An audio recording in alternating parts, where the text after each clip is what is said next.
Vamos, então, iniciar o painel 5. O tema deste painel é geração de dívida pública por mecanismos sem contrapartida. Nós vamos contar com o professor Rolando Rosar e o Saulo Arcangeli para iniciar, abordando o breve resgate histórico, desde a primeira dívida, contraída junto ao Banco da Inglaterra. Vão falar também sobre o papel do BIS, né, o Banco Privado BIS, o FMI, Banco Mundial, os organismos internacionais na geração de dívida pública ilegítima. Professor Rolando é professor adjunto do Departamento de Economia da Universidade Federal do Maranhão. Ele é pesquisador na área do setor público, com ênfase na dimensão política macrofiscal. Ele integra o Observatório de Políticas Públicas do PPG, o programa PPPG da Universidade Federal do Maranhão. Ele também é doutorando do Programa de Políticas Públicas da Universidade Federal do Maranhão. Esse é um currículo muito resumido, só para apresentá-lo. Agradecemos imensamente, professor Orlando, por dedicar uma parte do seu tempo para contribuir aqui com os debates desse seminário.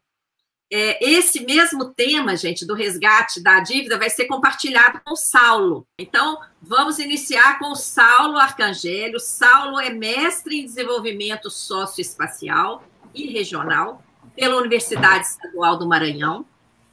Ele é doutorando em políticas públicas pela Universidade Federal do Maranhão também.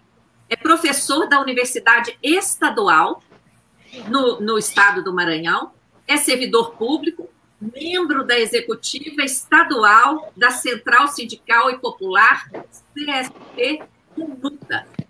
Então, querido Saulo Arcangeli, iniciamos com você. Uma saudação, né, aos 20 anos da Auditoria Cidadã da Dívida, uma saudação a Maria Lúcia e a todos aqui que estão compondo, né, essa quinta, né, o quinto painel, né, porque a gente tem muitas informações e é muito importante de nós fazermos esse processo, inclusive é um processo de formação para entender todo o sistema da dívida e os recentes ataques e os ataques antigos, né? E a gente vai tratar desse resgate, né? Pegar a dívida pública na colônia Império e República, né? Nós vamos tratar aí desde 1500 a 1963, depois a dívida pública na ditadura militar, né, que pegamos de 64 até 85, e a dívida pública na chamada Nova República, né, que aí entra em 85 a partir do governo Sarney, até os dias atuais, né.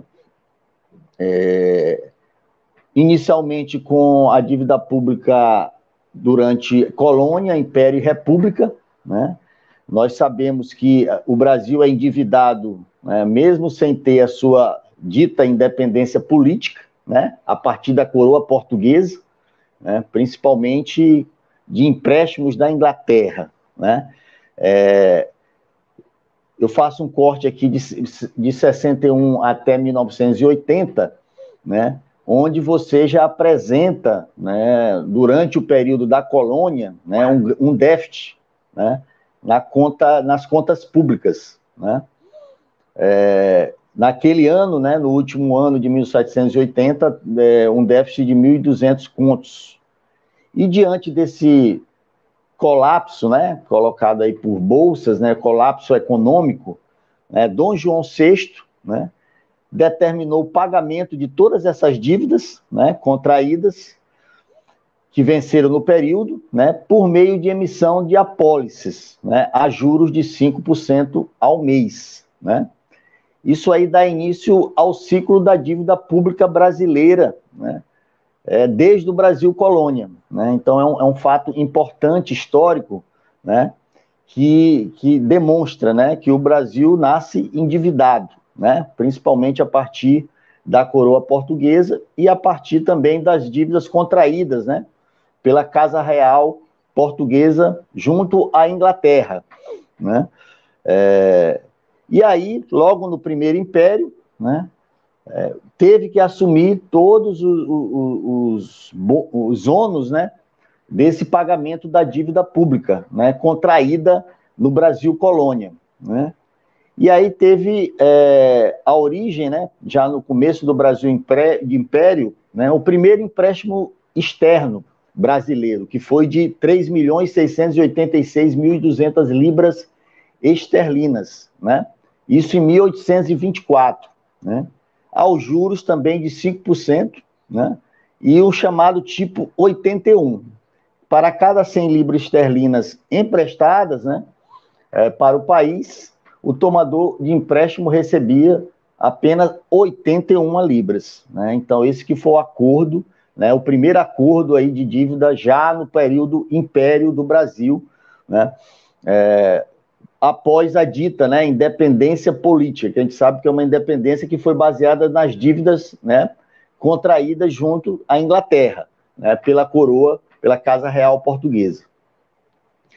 Aí o Brasil chega no período republicano, né, já com uma longa lista de empréstimos, né, que foram realizados no regime passado, né, no Brasil Império. Foram 16 empréstimos durante o Brasil Império, né, que foram celebrados até o fim desse período, né? Então, foi essa lista de empréstimos desse regime passado, né, já quase toda resgatada, quando entra no período da República, né?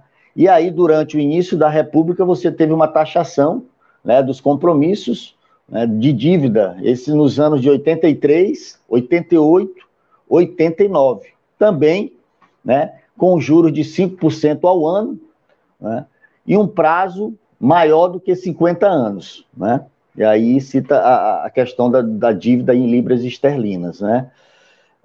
E após esse primeiro empréstimo em 24, que foi para suprir, né, as dívidas do regime anterior, o Brasil, mais uma vez, faz uma negociação junto aos financistas ingleses, né, com um novo empréstimo, aí de 3 milhões de libras esterlinas, né, sendo que 2/3, né, foram contratados, né, junto à família, né, a Rothschild. Hoje o Banco Rothschild, né, tem vários estudos, vários documentos sobre a dívida pública brasileira, mas esse segundo grande empréstimo foi feito principalmente para essa família do Banco Rothschild da Inglaterra, né? Por isso que a gente demonstra a nossa dependência aí da Inglaterra, indiretamente via coroa portuguesa, né, no período colonial, e agora mais diretamente no período da velha república, né, justamente com o banco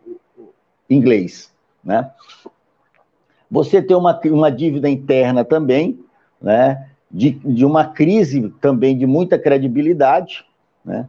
Você tem um período aí de 39 a 89 com suspensão dos resgates de títulos, né, em circulação no país.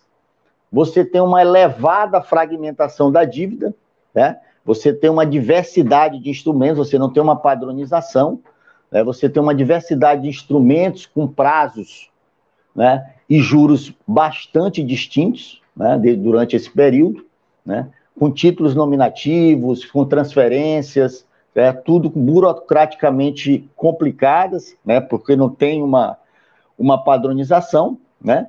Com isso dificulta qualquer tipo, inclusive, de uma renegociação e da liquidez da dívida interna brasileira, por falta desse padrão, né? E você vê em 1902 com a primeira consolidação da República, né? Foi uma primeira tentativa de buscar, né, padronizar essa alta fragmentação da dívida interna brasileira, né? E entre 1902 e 1956, né, você teve em 56 uma nova consolidação, né? Você teve aí 145 autorizações para buscar, certo? Padronizar a dívida interna brasileira, a partir de juros que variavam de 3% a 7% ao ano, né?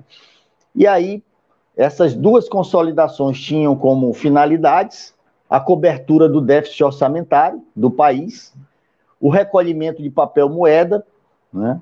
O financiamento de obras, né, e serviços ditos essenciais, né?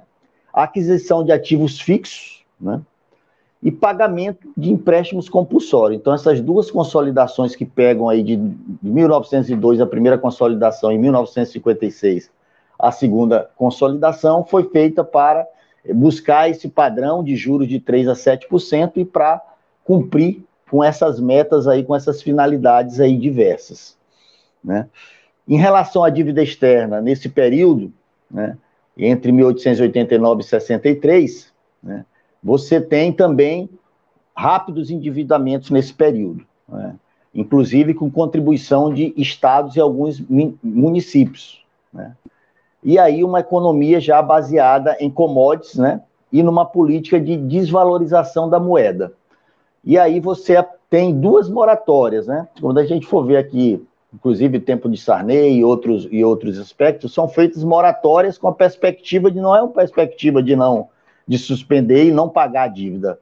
São moratórias que têm essa perspectiva de fazer uma negociação para ter novas dívidas e com situações bem pioradas, né? Então foram feitas duas moratórias, né? Isso em 1898 e em 1914, né, chamada Fund Loans, né, com subsequente renegociação, né. Você teve aí um acordo chamado Acordo Permanente em 1943, né, que equacionou o pagamento da dívida externa contraída até 31, né, foi uma medida aí de um acordo para tentar equacionar o pagamento da dívida que foi contraída, a dívida externa, até 31, né. Isso causou uma redução de 50% do saldo da dívida externa em circulação, né? No mesmo 43, já quanto? 8. Já estou concluindo, para passar para o professor. E aí você tem o decreto em 43, 6.019, e o 6.410 em 44, que foi chamado Plano Souza Costa, né? Que incluía toda a dívida externa brasileira, inclusive a dos estados e municípios, né? Essa negociação desse plano, né, para atender todos os compromissos dos pagamentos imediatos assumidos nessa negociação. E aí o governo foi autorizado a lançar mão de um empréstimo interno, né, nos termos do decreto 7253 de 45, né? E aí, agora, eu fico com essa parte, né? Agora eu vou passar para o professor Orlando, né, que vai entrar na questão da dívida durante o período militar, e depois eu retorno aí com o meu restinho de tempo. Tá bom, Maria Lúcia?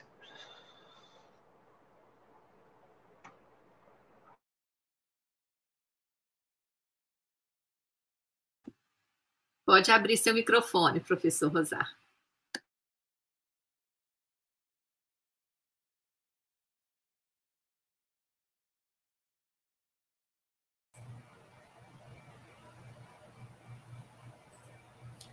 Está sendo possível visualizar, não?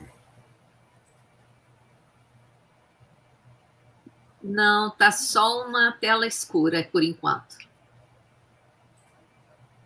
Apareceu? Agora sim. Sim, está aparecendo em tela inteira, mas vamos lá. Primeiro, eu gostaria de ressaltar a importância deste seminário, né, porque ele nos permite, né, entender, né, a situação que nós aqui chegamos, né. Como foi falado inicialmente, o Saulo colocou, muito se fala, né, das situações que o Brasil enfrenta, né, mas não é possível entendê-las sem entender a situação fiscal, né. E gostaria de cumprimentar os demais participantes, agradecer, né, a Maria Lúcia pelo convite. Bom, o nosso seminário, a minha parte, nós dividimos e eu fiz o recorte da dívida pública a partir de 1964. Para entender, né, a dívida pública, nós temos que entender né, ou temos que saber que ela está intimamente relacionada, a dívida pública mobiliária federal, mais precisamente a dívida interna e a dívida pública mobiliária federal específico, né, ao governo empresarial militar, né, que assume em 64. Né. Nós vamos ter, no início desse governo, né, o resgate de toda a dívida antiga, e vai se fundar uma dívida nova. Até então, né, nós não tínhamos um mercado voluntário de títulos públicos. Nós só vamos passar a ter um mercado voluntário de títulos públicos a partir de 1964. Né? E é claro, né, ela se inseria no chamado Plano de Ação Econômica do governo, o PAEG, né, que tem uma primeira fase, né, de política monetária restritiva e de ajuste fiscal. Mas o PAEG visava o quê? Né? A obtenção de recursos adicionais para a cobertura de déficit da União, né, o estímulo à poupança individual e a criação de um mercado voluntário de títulos públicos. Vejam que até então não se tinha um mercado voluntário de títulos públicos. Tá? Agora, não se tem, né, só o PAEG, se tem um conjunto de reformas nesse período, né, que vai de 64 a 67, né, 66 mais precisamente, né, a reforma fiscal, né, a reforma tributária, a reforma do sistema financeiro, a própria reforma administrativa. Né. E a fundação de um mercado de dívida pública, ela passou pelo quê? Né, por um mecanismo que pudesse controlar a antiga lei da usura. Então, vai ser editado no dia 15 de julho de 64, né, a Lei 4.357, que cria a correção monetária. Né, e, né, a Lei 4.595, ela vai instituir a reforma bancária e, portanto, criar, né, o Banco Central do Brasil, né, e o Conselho Monetário Nacional. Né, o Banco Central vinha em substituição a antiga Superintendência Nacional da Moeda e do Crédito, a chamada SUMOC. Lembrando que até então você não tinha operações de mercado aberto que permitisse fazer política monetária. E só vai passar a existir exatamente a partir da criação da correção monetária e da fundação de uma nova dívida pública. E dentre as atribuições do Banco Central, no seu artigo 10, a Lei 4.595, vai dizer efetuar como instrumento de política monetária operações de compra e venda de títulos públicos federais. Ao final dos anos 60, ainda foram tomadas medidas que vão propiciar um amplo mercado de títulos públicos federais. E dentre essas medidas, nós vamos ter uma série de incentivos. Inclusive, nos primeiros momentos, era permitido o quê? Para estimular a demanda por títulos públicos, era permitido, inclusive, que se comprasse títulos públicos com imposto de renda a pagar. Era um doce imposto, vamos dizer assim. Então, se visava a obtenção de recursos supostamente não inflacionários para a cobertura de déficit da União, assim como a realização de investimentos específicos. E aqui é bom que se diga, se buscavam recursos inflacionários, isso não quer dizer, por outro lado, que se resolveu a questão do financiamento inflacionário, porque o governo, nesse período, ele mantinha também o chamado orçamento monetário. Nós tivemos, durante o regime militar, nós não tínhamos um único orçamento consolidado como nós temos hoje. Pelo contrário, nós tínhamos o orçamento fiscal propriamente dito, que era a chamada lei de meios, tínhamos a chamada conta da dívida e tínhamos o orçamento monetário. E, na verdade, o Banco Central mesmo, ele atuou fornecendo recursos para diversos fundos. Quer dizer, o Banco Central, nesse período, ele vai atuar como uma verdadeira agência de fomento. Se falar isso hoje, vai parecer uma heresia. E também é bom que se diga que, nesse momento, você não tinha os mecanismos de controle e de aferição que vieram a ser desenvolvidos, sobretudo a partir dos anos 90. Né? Mas, mais especificamente, isso se inicia já, né, quando o Brasil recorre ao FMI a partir de 82 a 83. Né? Então, também se visava a consolidação das operações de mercado aberto, né, e o giro da dívida pública da União. Né? Então, para se ter uma ideia, né, a dívida pública ela vai ser constantemente elevada, né, tanto em termos absolutos quanto em percentual do PIB. Né?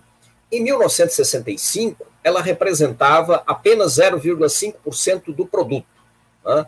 E ela vai chegar a 4% do PIB em 1969. Isso numa conjuntura em que o país crescia, em média, 10,8% ao ano, no período entre 68 e 74, que correspondia justamente ao auge do chamado milagre econômico. Né? 68, 73, 74, né? Você já vai ter o primeiro choque do petróleo. Né? Até o ano de 1970, né, as obrigações reajustáveis do Tesouro Nacional, ou seja, né, eram títulos com cláusula de correção monetária. Isso assegurava o quê? Que você tivesse ganhos reais, recebimento de juros reais. Né? Ela se constituiu o único instrumento disponível do governo, tanto para a execução da política monetária quanto, né, da política fiscal, ou seja, levantar recursos para financiamento, né, porque parte, né, do que se investe nesse período, né, é levantado no exterior, mas grande parte é levantado, né, com a emissão de títulos da dívida pública. Né, e isso permitia, de fato, né, o governo reciclar a riqueza privada, ou seja, dar destino produtivo à riqueza privada, claro, com, né, endividamento público. Né. Com o crescimento do mercado de títulos, o Banco Central vai criar as chamadas letras do Tesouro Nacional, que eram pré-fixadas, né, através do Decreto 1079 de 70 e a Resolução 150 do CNM, Conselho Monetário Nacional. Né. Os anos iniciais da década de 70, né, teve início a colocação de títulos pré-fixados, né, com a LTN, que vai apresentar, né, uma grande contribuição no total da dívida, né, e que vai refletir o quê? O maior uso desse instrumento na execução da política monetária. Né, e, portanto, sendo muito mais utilizado, né, nas operações de mercado aberto. E aqui, para fins de execução da política monetária, é dívida que o governo emite para retirar o excesso de liquidez. Né. Não é uma dívida que tem origem fiscal propriamente dita. Né. É para fins de execução da política monetária. Então, quer reduzir, né, a quantidade de meios de pagamento, vende títulos e esteriliza. Né?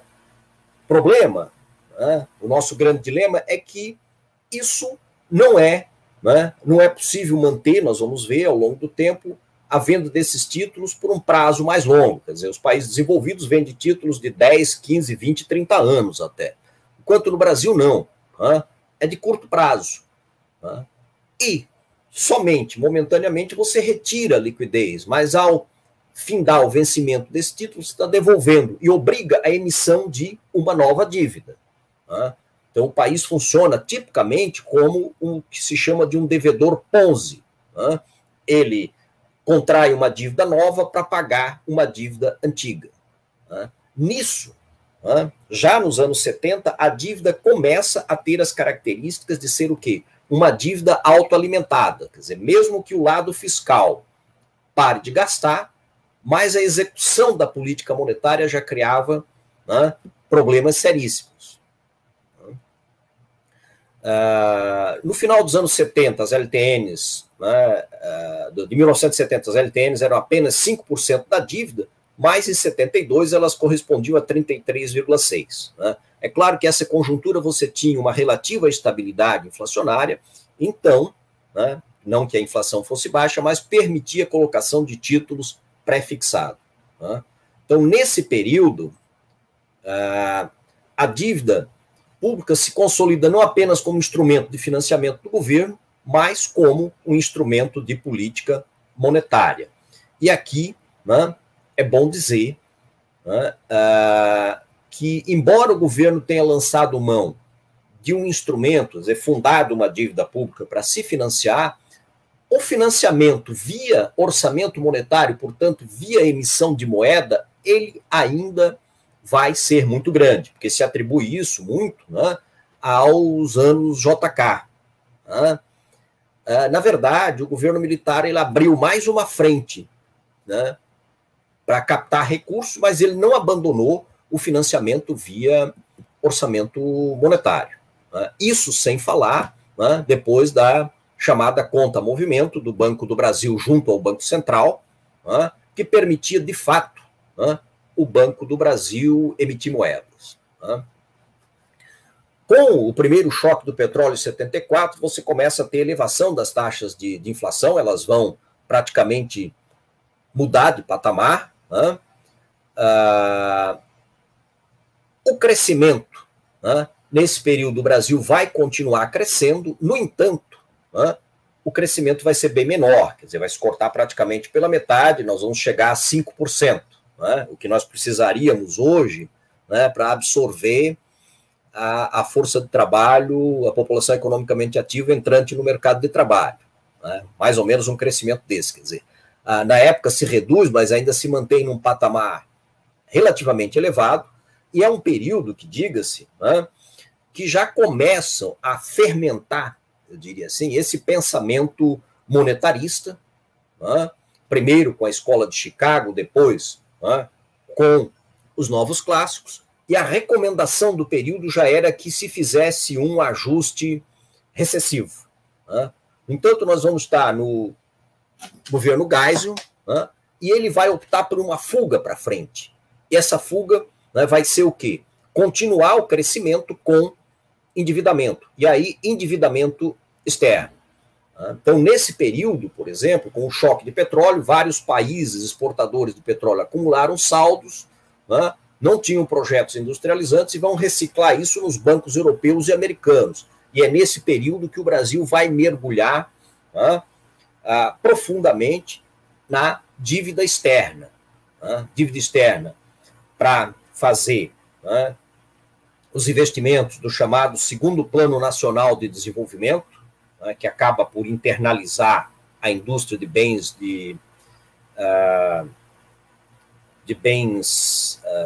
do D1, né, do Departamento Produtor de Bens de Capital e de Bens Intermediários, né, são chamados bens da segunda revolução industrial, aí os derivados de petróleo, a indústria de fertilizantes, máquinas agrícolas e outras matérias-primas intermediárias. Né? Então, se continua essa fuga para frente, quem quiser ter uma referência desse período, tem um livro bastante interessante do Antônio Barros de Castro, que é Economia Brasileira em Marcha Forçada. Né?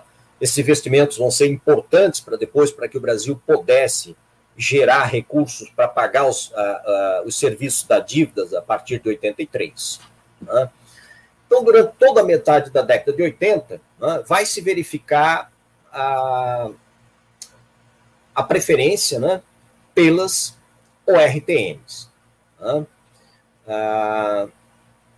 Quando a inflação sobe, né, muda-se novamente, se sai do título pré-fixado anterior, as LTNs, né, e se volta para o quê? Para, né, as ORTNs. Né, para garantir o quê? É uma espécie de, né, dívida pós-fixada. Você tem um percentual de juros reais, né, mais a correção pela inflação. Né, então, a garantia de que teria juros reais positivos. Né. Então, as LTNs, né, elas vão cair, né, de 52% do total da dívida em 77, elas caem já para 41% no final da década de 70. Né? E durante os anos 80, né, a década de 80, que é considerada a década perdida, né, inicia-se um processo de redução dos chamados títulos pré-fixados. Né? Ao final de 83, as ORTNs já correspondiam a 86% da dívida em poder do público, substituindo as LTNs pré-fixadas de prazo mais curto. Claro, com isso se consegue aumentar um pouco, né, alguns meses, né, de 15 para 26 meses, o prazo final da dívida. Em 1985, né, portanto, já no período de redemocratização, né, as ORTNs elas vão representar 96,6% da dívida em poder do público, né, frente a 58,8% em 79. No entanto, o prazo que chegou a 31,2 meses em abril de 83, ele vai se reduzir a 10,4 meses no final de março de 85. Né? Eu estou mostrando, tentando levantar esse aspecto da redução de prazo, pelo seguinte, né? Porque os meios de comunicação, a mídia tradicional, ela tenta apresentar a dívida como sendo uma consequência do quê? Do excesso de gastos em relação à arrecadação. É sempre apresentado isso. No entanto, isso é apenas um dos componentes. A dívida responde primeiro às condições de liquidez no mercado financeiro internacional nos dias de hoje. Né? E tendo recursos, eles fluem para o país, obrigam a políticas de esterilização, então o governo emite dívida pública para recolher meios de pagamento, moeda, isso faz a dívida pública crescer, a dívida pública interna. Responde também às taxas de juros. E as taxas de juros elas foram elevadas, desde os anos 80, principalmente, mas sempre, historicamente, foram taxas de juros muito elevadas no Brasil, e principalmente após 1994.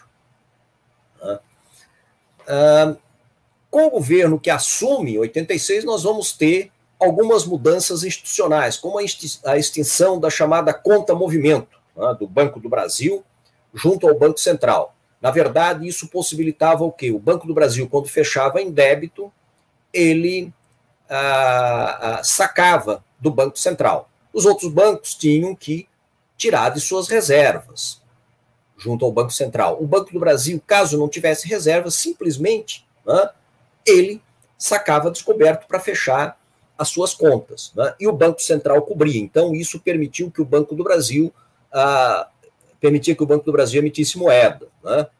E esse período vai corresponder ao quê? Ao período do crédito farto e barato, do crédito rural farto, barato e sem controle. Depois nós vamos ter a criação da Secretaria do Tesouro, o decreto 92.452, em 86, agosto de 86, que era visando centralizar os gastos públicos e supostamente exercer um maior controle, e a necessidade de uma distinção institucional entre política monetária e de dívida, ou política fiscal. Ela vai motivar a transferência da administração da dívida do Banco Central para o Ministério da Fazenda, decreto 94.443 de 87, que vai ficar a cargo da Secretaria do Tesouro Nacional. E a Secretaria do Tesouro Nacional ela vai ser regulamentada pela portaria do Ministério da Fazenda, portaria 430, em 1987. Ela vai ter as seguintes atribuições: efetuar o controle físico, financeiro da dívida emitida, determinar os títulos e os volumes de ofertas públicas, inclusive elaborando e publicando editais em estreito relacionamento com o Banco Central, e administrar o limite de colocação de títulos públicos. Já deu 15, viu, professor Orlando? Quanto? 15. 15, já fechou o meu tempo? Pode usar mais um pouquinho para... Tá. Dentro dessa institucionalidade também nós vamos ter 2 decretos. Vamos ter um decreto que vai permitir aprofundar mais ainda a separação. Então, vai se estabelecer medida de controle sobre a dívida pública, qual somente podia ser emitida para cobrir déficit orçamentário geral da União, mediante autorização da legislativa e para atender a parcela do serviço não incluída na dívida. O mesmo decreto, isso permitia ao Banco Central, o mesmo decreto vai permitir ao Tesouro, permitir que, se o Tesouro não fizer a colocação desses títulos em valor equivalente ao montante dos que foram resgatados, o Banco Central pode fazer. Quer dizer, mantinha aberta a possibilidade de financiamento via Banco Central. Ou seja, para pagar juro da dívida, se cria um mecanismo. E o mecanismo, como o superávit primário ele é insuficiente, então se tem que apelar para a emissão de mais dívida. Com as dificuldades de colocação de dívida pública via LTN e a dificuldade e a impossibilidade com a RTN, no cruzado ela perde a correção monetária, passa a ser chamada de OTN, vai ser criado o quê? A letras do Banco Central, em 86, que vai ser, e aí sim, remuneração diária de acordo com a taxa Selic. Então, ela teve grande aceitação, óbvio, remunera o capital diariamente, e considerando a diretriz das atividades fiscais, além do sucesso da colocação da LBC, vai se utilizar o mesmo decreto para também emitir letras financeiras do Tesouro, sob a responsabilidade do Tesouro Nacional, óbvio. 88, 89 é o auge da elevada inflação, praticamente não há colocação de letras do Tesouro Nacional, e o financiamento vai ser quase todo feito via letras financeiras do Tesouro, e aí corrigidas diariamente pela taxa Selic. Em 90, o estoque da dívida pública em mercado, a dívida pública imobiliária federal, atinge 15% do PIB, sendo composta praticamente de LFT, no prazo médio de 5 meses. Quer dizer, o Plano Collor ele vai reduzir em 82,5% o estoque da dívida pública, com o confisco, da dívida imobiliária. Ele vai reter 80% dos ativos, que seriam devolvidos 12 meses depois, rendendo a remuneração do bônus do Tesouro Nacional, mais 6%. O bônus do Tesouro Nacional era indexado ao IPC, que calcula a inflação até de 1 a 8 salários mínimos, pelo IBGE. Em 1991, com a credibilidade comprometida e dificuldade de colocar LTN, o Banco Central, mediante a resolução 1780, vai criar o bônus do Banco Central, que era o indexador da época, e que vai ter características similares à LTN. E no final de 91, foram criadas as notas do Tesouro Nacional em várias séries, visando diversificar a base de investidores e já levantar recursos para resgatar os ativos retidos no Plano Collor. No início de 90, a taxa de inflação ela passa da casa dos 1.000% ao ano, e a taxa de crescimento real entre 90 e 93 ela é negativa. Você percebe que no momento que sobe a inflação, há também elevação de taxa de juro para assegurar a sustentação da riqueza. O Plano Real, ele consegue uma relativa estabilidade monetária e não econômica, mas ele está calcado em quê? Numa rígida política monetária, que vai acarretar uma taxa real média de juros extremamente elevada, vai se conviver com um superávit primário reduzido, para alguns, até negativo para alguns setores do governo, isso é verdade, embora a economia volte a crescer e a arrecadação volte a crescer, e mesmo esse superávit primário ele é todo absorvido pelo pagamento de juros, e não é suficiente, o que leva à emissão de mais dívida. Tanto que na segunda metade dos anos 90, a dívida imobiliária federal em mercado ela cresce a média de 24,8% ao ano em termos reais. E aí é bom que se diga que é um período em que o governo está queimando o estoque de ativos estatais. Vale do Rio Doce, o sistema Telebrás, tudo é privatizado nesse período. A política é visar propiciar maior transparência, reconhecendo os vários passivos que se encontravam disfarçados.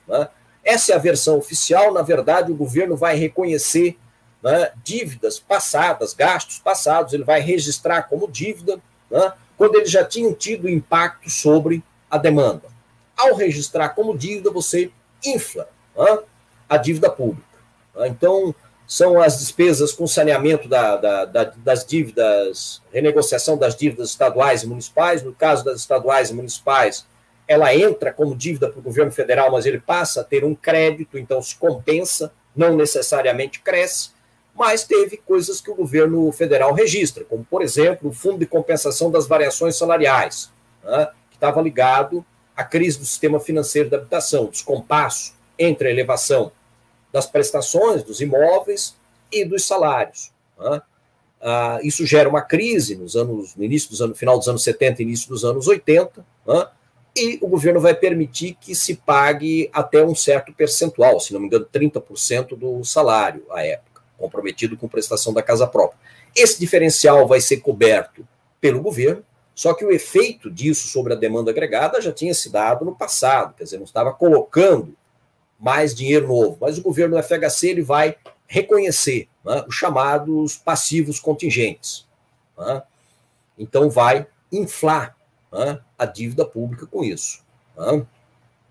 Com a estabilização, foi elevado o volume de notas do LTNs, nota da letra do Tesouro Nacional, e os prazos aumentaram de 2 para 3 meses. Porém, só apenas em 96 o governo consegue colocar título de 6 meses. Em 97, ele vai colocar, né, no início de 97, títulos pré-fixados de 2 anos.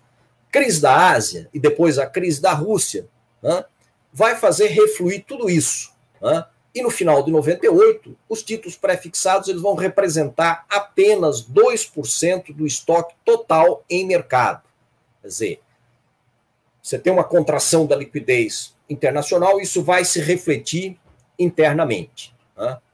Em 99, né, o governo já volta a emitir o quê? Títulos indexados ao índice geral de preços, né, que refletia muito a desvalorização cambial da época e, portanto, era uma correção acima do índice de inflação. Né? É quando o Brasil vai aderir, né, ao regime de metas de inflação.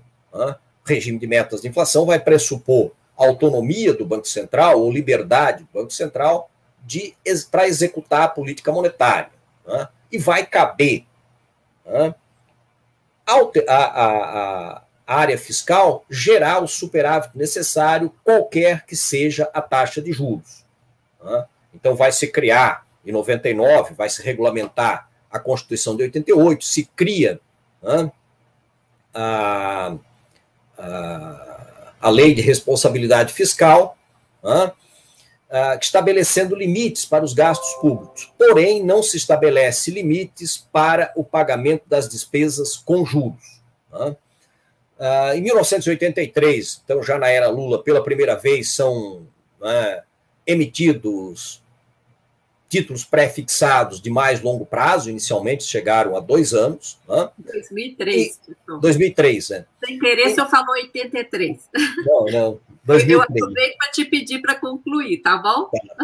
Concluindo, em 2006, né, para estimular, né, a suposta justificativa de estimular a pré-fixação de dívida, né, vai ser concedida a isenção do imposto de renda sobre os ganhos de capital para investidores estrangeiros, né, a medida provisória 281, convertida na lei 11.312. Né, aqui só para mostrar, né, como novamente você tem um ciclo de liquidez no mercado financeiro internacional e novamente se criam os mecanismos internos para surfar nessa onda de liquidez, que é o que o governo da época fez. Né?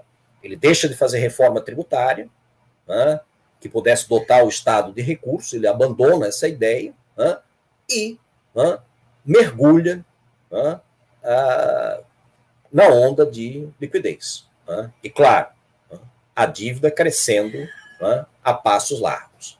Bom, eram essas as colocações que eu teria a fazer. Obrigado. Muito bom, professor Orlando. Eu não quis cortá-lo, porque esse resgate, inclusive acompanhando o chat aqui, todo mundo estava gostando muito dessa sequência. O nosso problema aqui é o tempo, Saulo. Você pode só dar uma concluída, porque eu acho que o Rodrigo vai falar.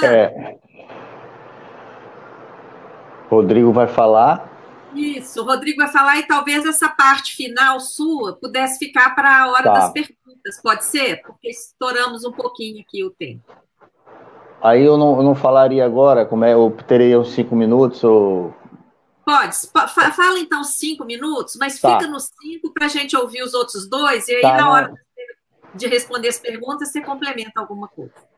Tranquilo, tranquilo. Eu acho que o professor Osafo foi bem específico, né? A gente sabe que é um histórico grande, né? Eu acho que eu posso citar na questão do Fernando Henrique em 94, 95 e 96 a criação do PROE e PROES, né? São pontos importantes, porque foi um salvamento aí dos bancos aí pelo Banco Central, né? O Banco Central ficava com a parte podre e a parte boa ficava para os bancos aí que compravam os bancos ditos falidos, né? E um outro histórico é, em 97, o Banco Central passa a ser acionista do BIS, né? O BIS foi criado desde 1930 e o Banco Central passa a ser, em 97, acionista do BIS. O BIS, teoricamente, é para ser um banco dos bancos centrais, na realidade, para avançar no nível internacional no mercado, que é um banco privado, está muito dentro dessa perspectiva agora da quebra da autonomia do Banco Central, né? Tudo que ser controlado pelo BIS, pelos bancos privados. Então, é destacar esses 2 pontos aí no período do Fernando Henrique Cardoso, né? Depois você vem aí a continuidade do período neoliberal com o Lula, né? E com suas políticas que não se diferenciam, né, dos demais governos, né? Em 2003, no governo Lula, foram emitidos pela primeira vez títulos pré-fixados mais longos, né, com pagamento de cupons periódicos, né, a NTNF, né, é um marco ali que foi criado em 91, como o professor Orlando já citou, né, mas foi emitido aí pelo governo Lula, né, através de medidas provisórias, inclusive, que redefiniu o sistema financeiro no período do Lula, né. E aí a gente vê em 2004 o processo de privatização. Eu cito aqui no Maranhão as centrais elétricas, né, do Maranhão, que foi privatizada em 2004 por R$1, né? Hoje a Equatorial pegou a Companhia Energética do Maranhão por R$1, né? Quando tinha uma luta inclusive pela federalização, né, junto ao governo Lula, mas a perspectiva do governo Lula era de ampliar a privatização, né? Em 2004 foi a vez do Banco do Estado do Maranhão, que foi privatizado, né, no governo Rosiana Sarney, né, que foi saneado, né, por 333 milhões, está lá nos documentos aí da auditoria, no livro, né, da dívida dos estados, e foi vendido por 78 milhões, né, para a gente ver como funciona todo esse sistema, né.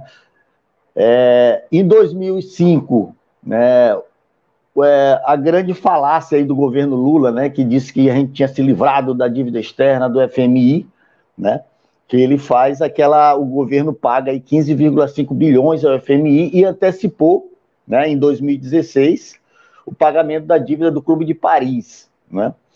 Então, você tem uma renegociação em vários momentos históricos nossos que a gente passou, né, transformação da dívida externa em dívida interna, totalmente desfavorável ao país, com altas taxas de juros nas ações. Isso foi feito aí pelo governo Lula, e ele, como um grande falastrão que disse que a gente tinha se livrado, né, que é um absurdo. A gente fez foi piorar, né, a nossa situação da dívida, né.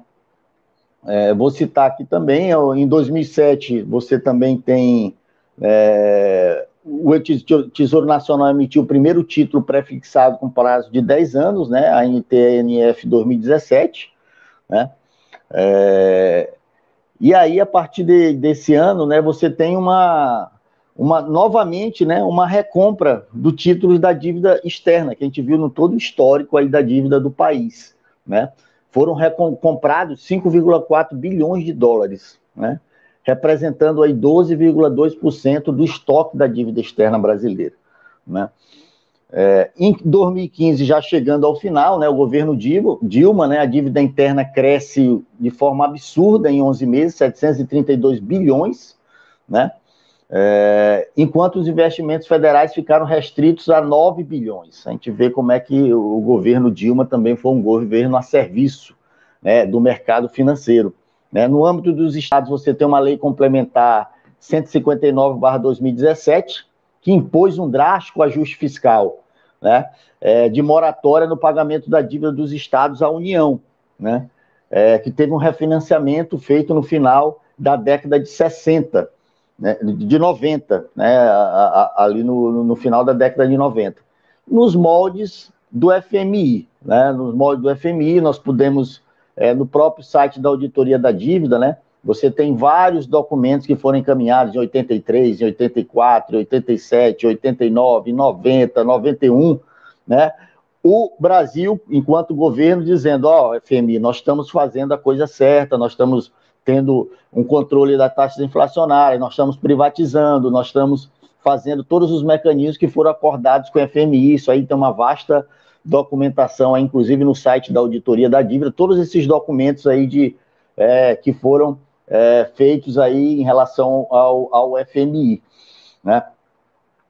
E aí, já aqui concluindo, né, o Temer, após o governo Dilma, aprofunda, né, e acelera os ajustes fiscais, a emenda constitucional 95, que a Fatorelli já falou no início, né, que impõe na Constituição um grande ajuste fiscal, a PEC 186 também impõe na própria Constituição um grande ajuste fiscal, né, a gente sabe que na pandemia a gente não pode livrar o Congresso Nacional e os partidos ditos de oposição ao Bolsonaro, porque eles estão juntos, né, em aprovar esses projetos aí que são duríssimos, a PEC 186, né, que foi aprovada, a PEC 10, foram dados 3 trilhões para os bancos durante a pandemia, foram os que enriqueceram nesse país, foi o sistema bancário e o agronegócio, enquanto a população morre, né, mais de meio milhão de mortes que poderiam ser evitadas se não fosse essa política genocida do governo Bolsonaro, né? E enquanto isso, enquanto a população pobre, a população mais carente morre,